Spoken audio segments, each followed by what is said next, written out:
दोस्तों, आज हम रिलायंस कम्युनिकेशन लिमिटेड कंपनी के बारे में बात कर रहे हैं। यहाँ पर इस कंपनी से अपडेट निकल कर आ रही है।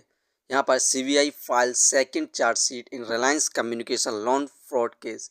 यहाँ पर सीबीआई ने सेकंड चार्जशीट दायर की है लोन फ्रॉड केस में। इस रिलेटेड यहाँ पर न्यूज़ निकल कर आ रही है और साथ में इस कंपनी को हम स्टॉक एनालिसिस करने वाले हैं, जिसके बाद हम कंपनी में बाय सेल होल्ड क्या कर सकते हैं इसके बारे में जानेंगे। इसलिए आइए वीडियो को स्टार्ट करते हैं।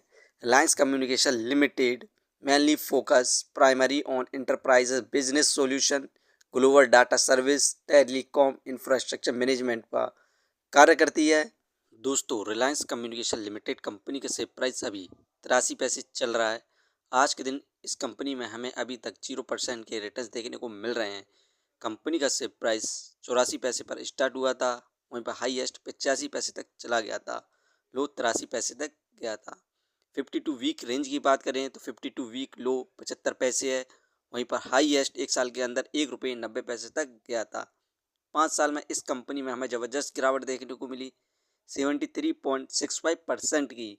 5 साल में इस कंपनी का हाईएस्ट प्राइस ₹4.30 था, जिसके बाद लगातार गिरावट देखने को मिली और इस कंपनी का जो सपोर्टिंग रेसिस्टेंस है 75 पैसे है।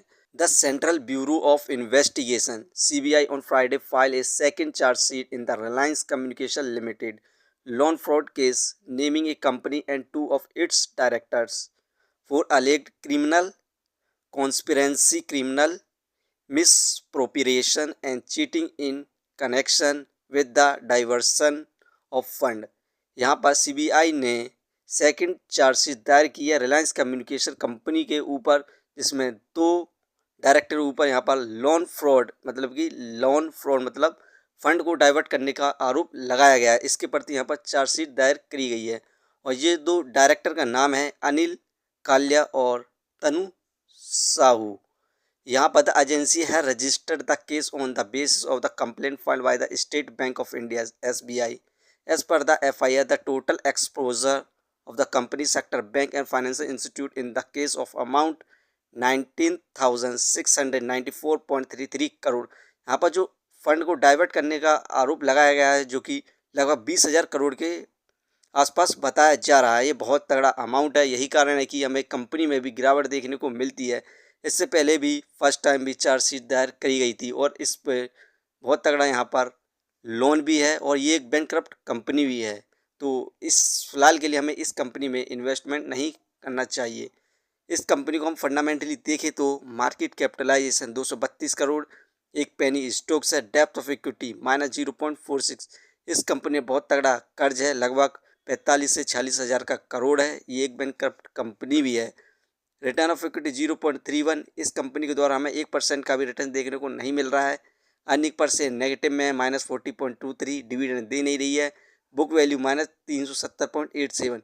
ये शेयर इस समय बुक वैल्यू से बहुत ज़्यादा यहाँ पर महंगे दामों पर मिल रहा है, फेस वैल्यू 5। दोस्तों, ये कंपनी फंडामेंटली भी बिल्कुल भी सही नहीं है और ये कंपनी एक इंसॉल्वेंसी के तहत चल रही है और इस कंपनी में बहुत तगड़ा लोन है, एक बैंकक्रप्ट कंपनी है। यही कारण है कि इस कंपनी का शेयर प्राइस यहाँ पर ₹2 को क्रॉस नहीं कर पा रहा है कई सालों से।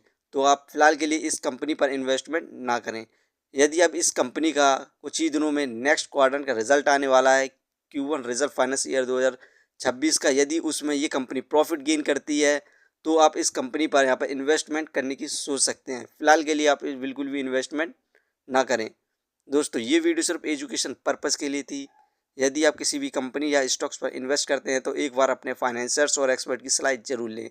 कभी भी लोन लेके इन्वेस्टमेंट ना करें, वरना आप भारी मुसीबत में पड़ सकते हैं। कंपनी के बारे में जानकारी सही लगी हो तो अपने चैनल को सब्सक्राइब करें, जिसका नाम है स्टॉक एनालिसिस। धन्यवाद।